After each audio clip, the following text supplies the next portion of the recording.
Hello, today I'm going to show you an awesome unboxing video by me for you. Today, let me introduce you the Rechargeable battery by GoPro.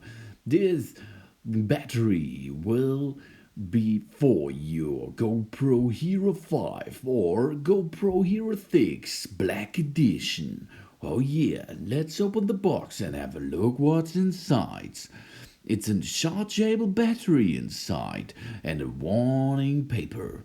And there it is, a small battery for your GoPro that will give you so much power to make awesome videos from action power. Oh yeah, it contains so much power inside.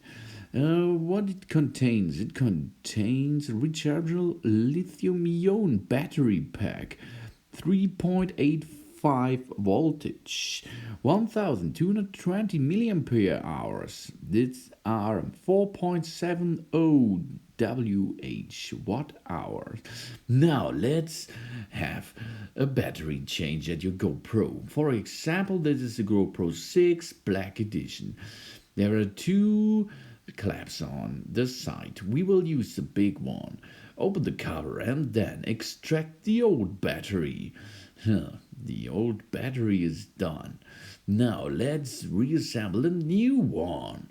Rotate it by the GoPro cover is on top and then slide it back in position and close the cover again. Now we have to charge the battery first. Do this overnight, for example. Open the other switch, the other cover, and there it is, the USB-C port. And on this port we will recharge our GoPro. Only switch in the cable and now let the GoPro rest for one night. And then you're ready to go for next awesome videos. Thanks for watching. Please subscribe me and give me a positive feedback and see you next time. Soon.